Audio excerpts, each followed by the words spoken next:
Keage Uraken. Okay? Instantly you'd look and go, what is that? What is that for?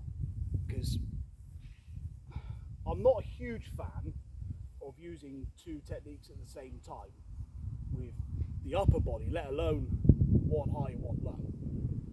Okay? Because I prefer, there are exceptions to the rule, but I prefer the idea that one's being technical, one's being strong. Most like in the way that we are with our left and our right. One's more technical, one does a stronger, maybe it's one or the other.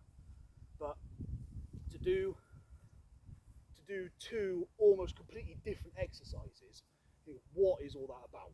Why is this one going up, this one going sideways? If you're knowledgeable on your Okinawan kata, we wouldn't have done a Keage, it would have been a Mai Geri, more likely with an Uchi to the side. And then that opens up a whole other kind of application. Okay, so we'll do an application for this that actually makes a degree of sense, where we're going to bring the kick down, and we're not going to do an Uraken as such. We're going to make this more like a block. So we're making it look like the application, but it's not literally Uraken and Keage. Okay.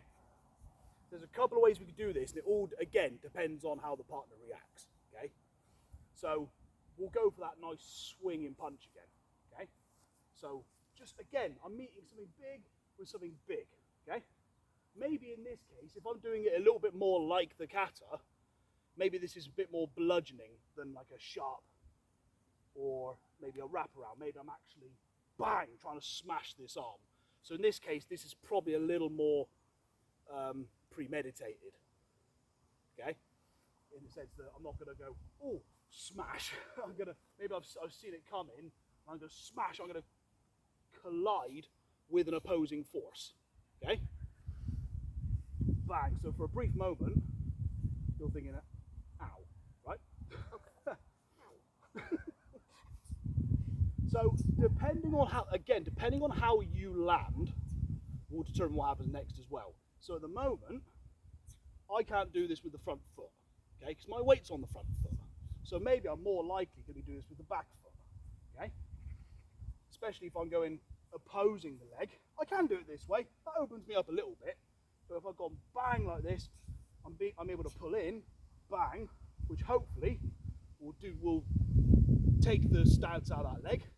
Then I'll do exactly what the kata then says when we do the Keage Uraken Empi. Then we do the same the other side, which also comes out of other Heian Kata, right? So we're going to do bludgeoning, okay? Maybe if this was preemptive, maybe I am on the back foot, okay? Maybe I am like this, and I can, boom, I can just snap something in. So taking out that leg, the front leg, very, very quickly. If I'm premeditated, I'm probably here. In this case, I'm going to take something out with the back foot, okay?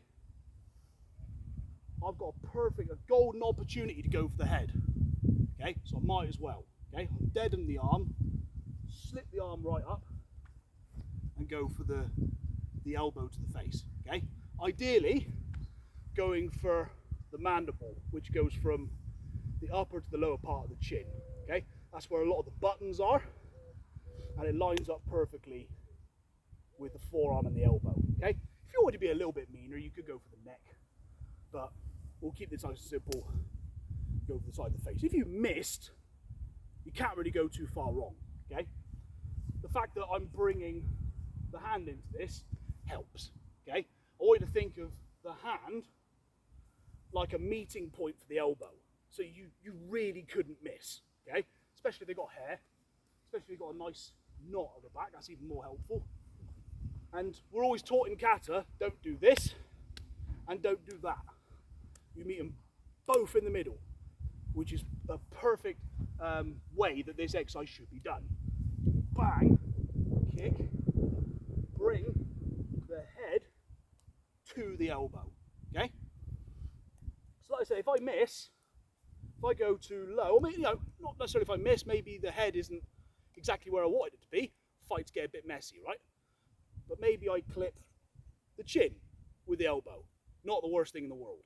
Maybe I'll go a little bit higher. Maybe I'll go a bit higher. Catch the ear. Not the biggest problem in the world. Loads of pressure points. If it's a really cold day, even better. Okay? If you miss and go down towards the neck, again, not the worst thing in the world. You come a little bit high. I don't know how you'd end up here, but if you ended up here, yeah, it's going to hurt you, but it's also going to hurt them. Okay?